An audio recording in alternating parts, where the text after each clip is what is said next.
Hi everyone, welcome to my class. My topic is present indefinite. শিক্ষার্থী বন্ধুরা, present indefinite কে আমরা present সিম্পলও বলে থাকি। এটি টেন্সের মধ্যে সবচেয়ে গুরুত্বপূর্ণ টেন্স। এখানে তোমরা দেখতে পাচ্ছ ডু আর ডাস কখন হয়। এই বিষয়টা জানতে হলে আমাদেরকে প্রেজেন্ট ইনডিফিনিট টেন্স ভালো করে জানতে হবে। দেখো, প্রেজেন্ট ইনডিফিনিট টেন্স বা present simple. Study this example situation. Tausif is a car driver. Now he is sleeping. He is not driving a car, but he drives a car.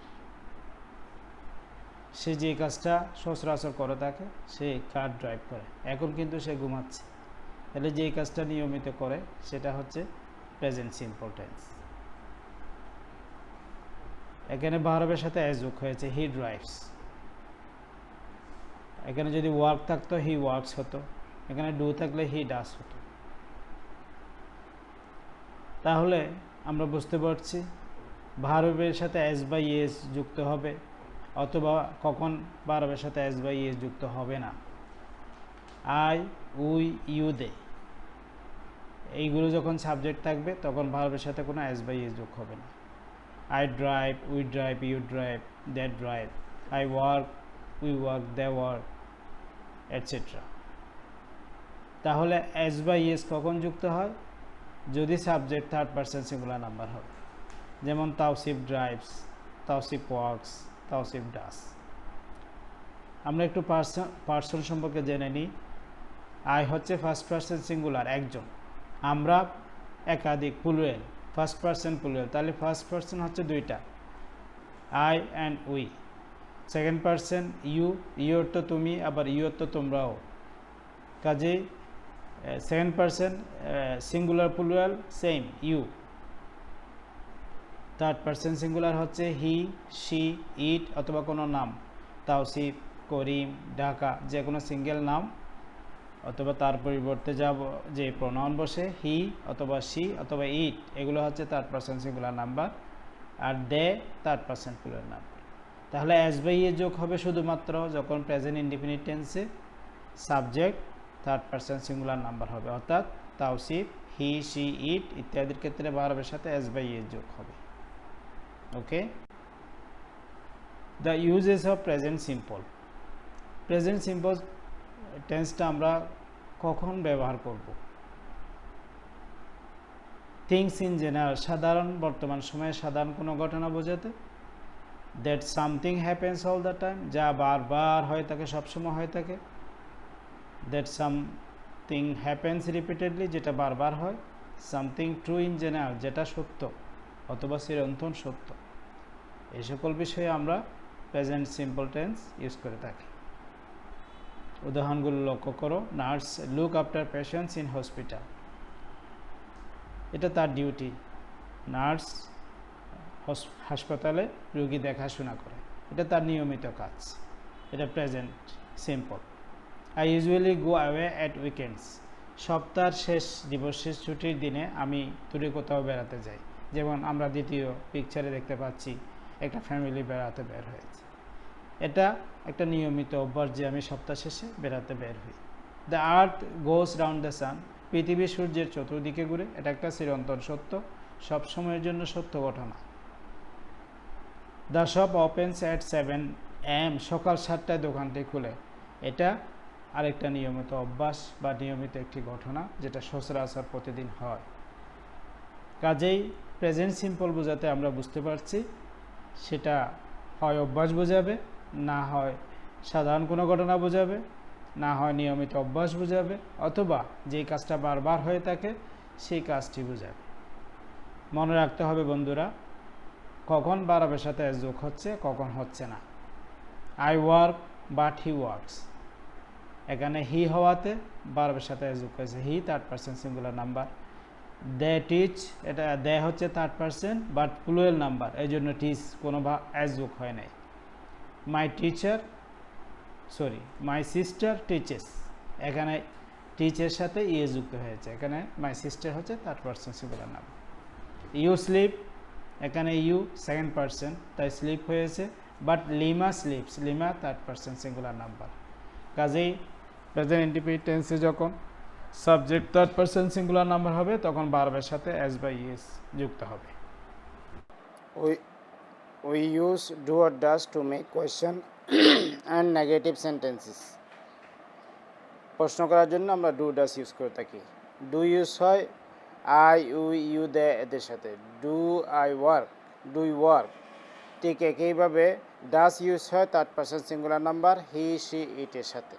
যখন আমি third person singular number দিয়ে কোনো প্রশ্ন করব তখন does use হবে। Does he work, does he work, does it work.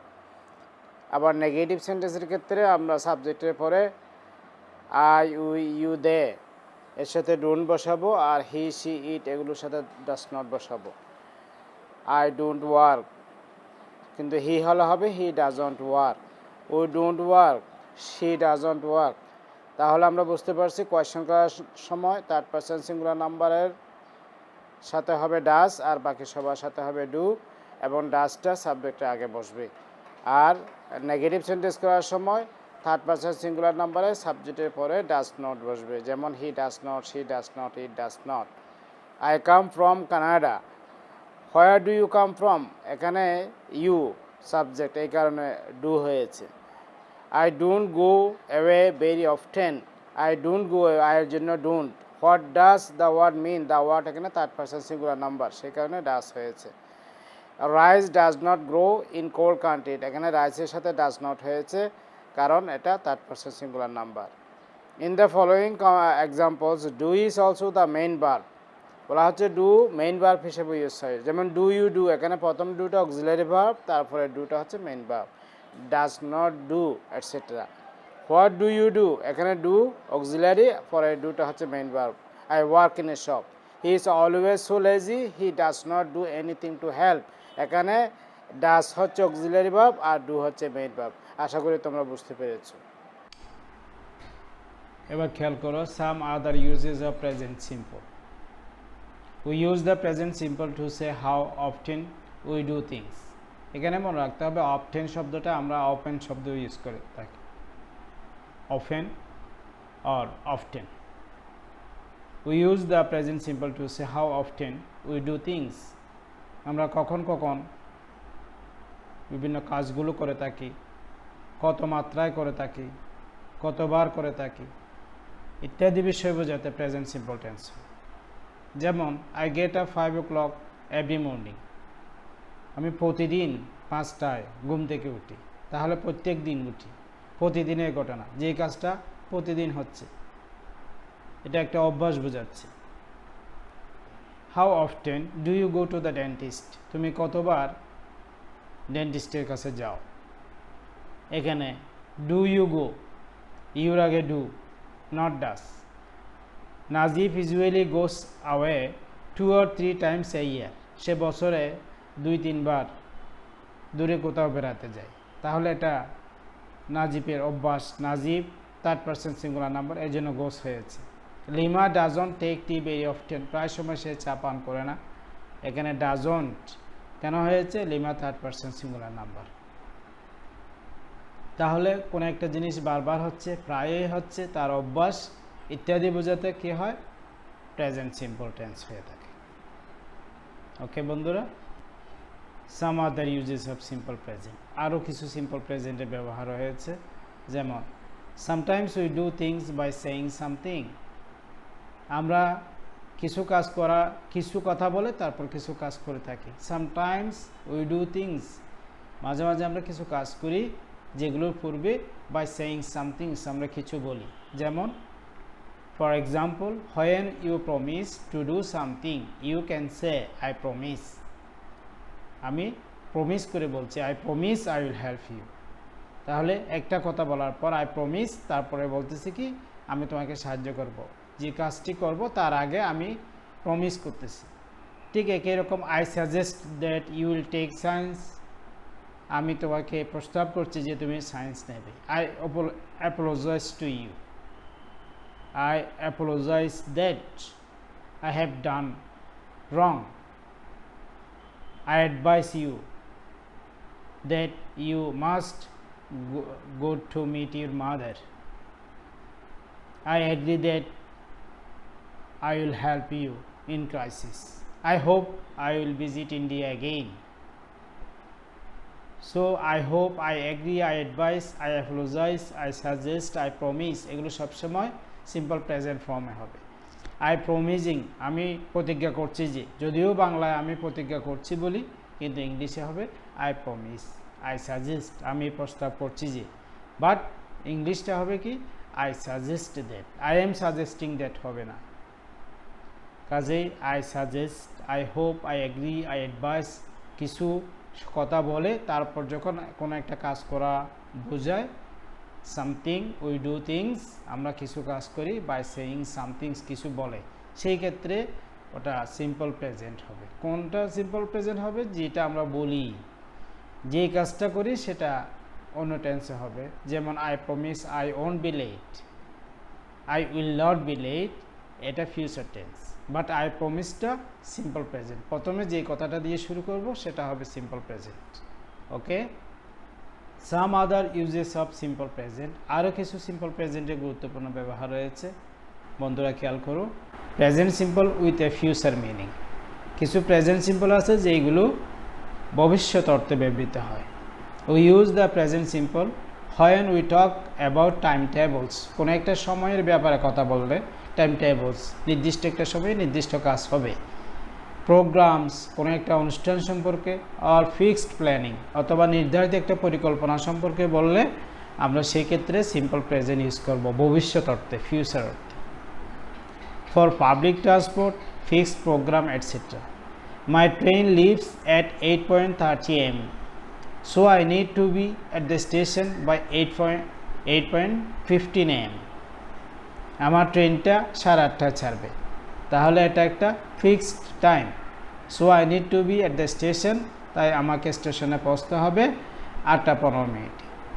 What time does the match begin this evening, আজকে সন্ধ্যায় ম্যাচটা কখন শুরু হবে, এটা জিজ্ঞেস করার জন্য, যেহেতু ভবিষ্যতের ফিক্সড প্রোগ্রাম, অ্যারেঞ্জড প্রোগ্রাম, সেই ক্ষেত্রে ডাস হবে।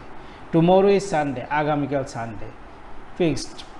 I start my new job on Tuesday, আমি টিউসডেতে আমার জব শুরু করব, এটা প্ল্যানিংটা ঠিক করা আছে। What time do you finish work tomorrow, তুমি কোন সময়ে কালকে তোমার কাজ শেষ করবে, আগামীকাল কোন সময়টাতে একটা আমার প্ল্যানিং রয়েছে যে আমি এই সময়ের মধ্যে কাজটি শেষ করব। তাহলে আমরা বুঝতে পারলাম কি, কোনো টাইম টেবল, প্রোগ্রাম, ফিক্সড কোনো প্ল্যানিং বোঝাতে প্রেজেন্ট ইনডিফিনিট টেন্স বা সিম্পল প্রেজেন্ট টেন্স ইউজ হয় ফিউচারের পরিবর্তে। What time are you meeting Rifat tomorrow, তুমি কখন রিফাতের সাথে দেখা করছো, এখানে কিন্তু প্রেজেন্ট কন্টিনিউয়াসটাই প্রাধান্য পাচ্ছে। যখন ভবিষ্যতের প্ল্যানিংটা নিজে করব, তো সেই ক্ষেত্রে প্রেজেন্ট কন্টিনিউয়াস টেন্স ব্যবহারটা ভালো। যেমন আমরা দুইটা টেন্স পাশাপাশি যদি খেয়াল করি, what time are you arriving, তুমি কখন আসছো, এটা তোমার উপর নির্ভর করছে। What time does the train arrive, এটা তোমার উপর নির্ভর করছে না, এটা ট্রেনের উপর নির্ভর করছে। তাহলে যেটা তোমার উপর, তোমার নিজস্ব পার্সোনাল ম্যাটার, অ্যারেঞ্জ, সেটার ক্ষেত্রে প্রেজেন্ট কন্টিনিউয়াস। আর যেটা অন্যান্য ম্যাটার্স, যেটা তোমার উপর নির্ভর করছে না, সেটা present simple.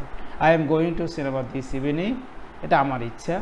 The film begins at 4:15 PM, আমি না গেলেও 4:15 PM এটা যাত্রা শুরু করবে, কাজে এটা আমার ইচ্ছা নয়। যেটা আমার ইচ্ছার উপর নির্ভর করছে, যেটা আমি অ্যারেঞ্জ করছি, সেই ক্ষেত্রে present continuous is better than present simple. আশা করি বন্ধুরা বুঝতে পেরেছো। শিক্ষার্থীরা, একটা কথা আছে, practice makes a man perfect. কাজেই সিম্পল প্রেজেন্টেন্সের উপর আমার নেক্সট ভিডিও হচ্ছে এক্সারসাইজ নিয়ে। এক্সারসাইজগুলো করা ছাড়া কখনো তোমাদের মান ডেভেলপ হবে না। তোমরা নেক্সট ভিডিওটা সবাই দেখবে, এটা সাবস্ক্রাইব করবে এবং সবার সাথে শেয়ার করবে, তাহলে পরে বন্ধুরা প্রতিটা ভিডিও তোমরা যথাসময়ে পেয়ে যাবে এবং তোমাদের পড়ালেখা সুচারুরূপে তোমরা চালিয়ে যেতে পারবে। আজকের এই ভিডিও দেখার জন্য তোমাদেরকে আন্তরিক মোবারকবাদ। Thank you for watching this video. আল্লাহ হাফেজ।